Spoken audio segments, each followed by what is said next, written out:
this is the kickoff basically for myself. This year, there's been a few tournaments before, but Rocky Mountain Classic's always a big tournament for identifying the talent for next year's prospect draft.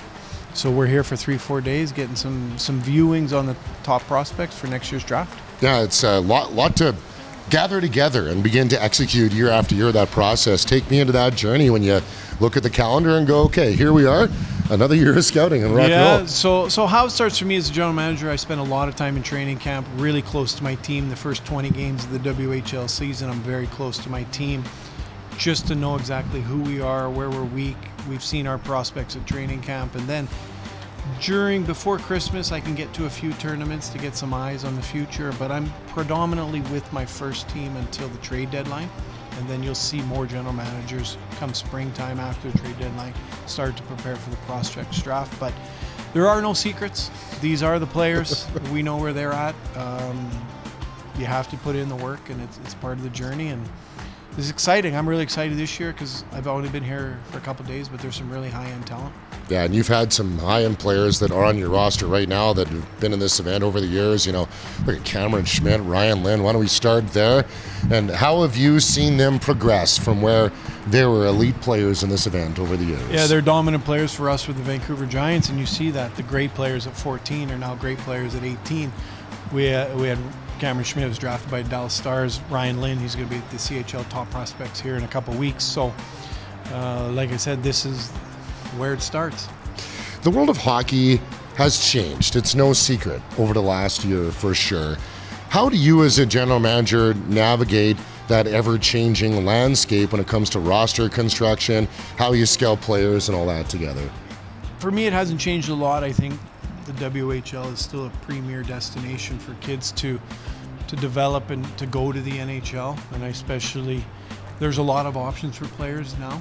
There's no perfect path for anybody, but what I've seen and what I've lived, the WHL is a great avenue, and the Vancouver Giants, we have every platform for a player to develop.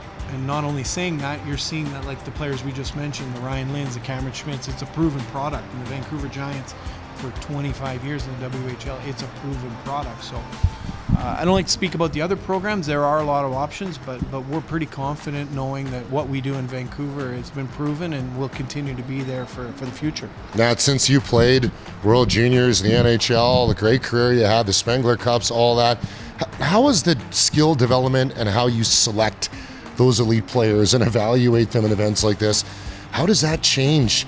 Because like as a viewer and somebody who watches enough hockey, you're in a different echelon to that completely. So how has that changed over the years since you played? When I played growing up, it was a different era. But the fundamentals, I believe, of the game have still not changed. I mean, the nets are still in the same place. You need to find players that are very competitive, that have a lot of passion. You need team players because it is a team game. You need to be able to defend the puck. I think the biggest advice I could give to young players growing up is I'm not just, as a manager or as of scouts, we're not just looking for players who can score points. We're looking for players that obviously can play the offensive side of the game, but it is a team game and we need to build a roster. I'm not just picking who's the top scorer. I need to build a team, like you said. So we're looking for character players. We're looking for defensive defensemen. We're looking for goaltenders. We're looking for strong wingers that'll play in the hard areas. And the only way you can do that is to come to the events and watch the games. We are in the Hockey Canada office as we are streaming providers for Hockey Canada's events, and you wore the maple leaf a few times in your career. For those who haven't had the opportunity and maybe won't have the opportunity, how special is that ability to play international hockey and represent your country? Yeah, my biggest memory, I'd have to say, was the 1996 World Junior Championship when I played with Canada.